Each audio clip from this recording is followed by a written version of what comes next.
خطيبتي بعتت لي رسالة بالغلط، فاكتشفت إنها كانت بتشتكي من شكلي. عمتي فضلت تزن عليا أخطب بنت جارتها بسمة.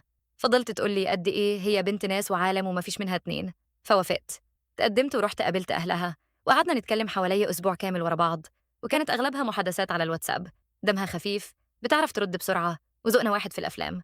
قررت أخدها مطعم وتعتبر أول مرة نكون فيها سوا لوحدنا. أنا كنت عايزة أفهمها أكتر مع فنجان قهوة، بس عشان عمتي فضلت تقول إني لازم أتحرك بسرعة قبل ما حد يجي ياخدها مني، رغم إننا خلاص نعتبر مخطوبين. المهم حجزت في مطعم تركي، سعره مش غالي، وفي نفس الوقت مكان يخليها تحس إني مهتم. وصلت المطعم وكنت هناك الأول، وده عادي. وقفت بره حوالي 10 دقايق لغاية ما بسمة وصلت. أول ما شافتني حسيت إن في حاجة غلط. وشها اتخطف تانية كده، مش زعلانة قوي، بس شكلها كأنها اتفاجئت. قلت يمكن المطعم معجبهاش. دخلنا وقعدنا، وأول 10 دقايق كانت ساكتة وأنا بتكلم بس، وكان إحراج غير طبيعي. كانت كل شوية تبص في الموبايل وترد على قد السؤال. قلت يمكن مكسوفة، وفضلت أحاول أفتح كلام. بعد شوية هي فكت وبدأت تتكلم. طلبنا الأكل وهي طلبت مية بس، وفضلت تشرب مية بس. كان شكلي مش حلو خالص وأنا باكل كفتة تركي وهي بتشرب مية بس، كأني أنا بخيل مش عايزة أجيب لها حاجة. وطبعا قاعد بفكر، أكيد بتعمل اختبار من نوع ما، بس لازم أعرف هي عايزة إيه.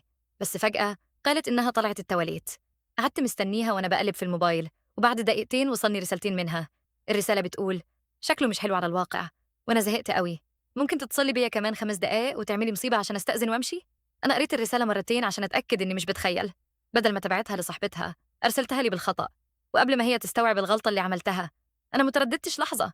شاورت للجرسون وجمعت حاجتي، وقلت له معلش، في ظرف طارئ في الشغل لازم أمشي حالا، وزوجتي جوه في التواليت معاها محفظتي وهتدفع الفاتورة وهي طالعة. طلعت من المطعم وما بصيتش ورايا. الموبايل كان عمال يزن في جيبي، بس فضلت ماشي لغاية العربية. أول ما وصلت عملت لها حظر هي وعمتي، وطلعت على البيت.